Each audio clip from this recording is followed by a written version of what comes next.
Tulasibabu bail పిటిషన్పై AP హైకోర్టులో విచారణ జరిగింది. కింది కోర్టులో కస్టడీ పిటిషన్పై విచారణ జరుగుతోందని న్యాయస్థానానికి న్యాయవాదులు వివరించారు. దీంతో తదుపరి విచారణను కోర్టు ఈ నెల 11కి వాయిదా వేసింది. రఘురామకృష్ణరాజు కస్టోడియల్ టార్చర్ కేసులో తులసిబాబు నిందితుడిగా ఉన్నారు.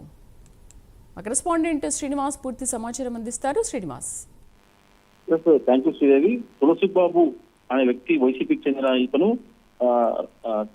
రఘురామకృష్ణరాజు కస్టడీ టార్చర్ కేసులో తను ప్రధాన నిందితుడిగా ఉన్నాడు.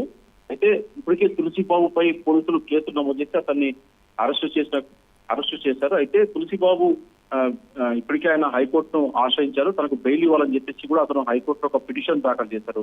అయితే దీనిపై ఇప్పుడే హైకోర్టు కూడా దీని విచారణకు అతని తులసిబాబు బెయిల్ పిటిషన్ పై కూడా అతని విచారణ చేపట్టింది. అయితే ఇది కింది కోర్టులో ప్రస్తుతం ఆయన హైకోర్టులో పిటిషన్ దాఖలు చేశారు. దీనిపైన కూడా హైకోర్టు ఈ రోజు విచారణ చేపట్టింది. ఈ బెయిల్ పిటిషన్ ఏదైతే ఉందో దానిపైన ఈ నెల 11కు విచారణ వాయిదా వేసి కూడా హైకోర్టు ఈ రోజు తాజాగా ఆదేశాలు జారీ చేసింది. అయితే ఈ విచారణ నేపథ్యంలో కింది కోర్టులో బెయిల్ పిటిషన్ పై విచారణ ఉంది కాబట్టి ప్రస్తుతం దాన్ని హైకోర్టులో ఇప్పటికే విచారణ చేపట్టాలని చెప్పేసి సంబంధిత న్యాయవాదులు కూడా హైకోర్టు దృష్టికి తీసుకెళ్లారు. దీంతో తులసిబాబు ఏదైతే హైకోర్టు పిటిషన్ బెయిల్ కోసం దాఖలు చేస్తారో దాన్ని ఆ బెయిల్ పిటిషన్ పై విచారణను ఈ నెల 11వ తేదీకి వాయిదా వేసి కూడా హైకోర్టు ఆదేశాలు జారీ చేసింది.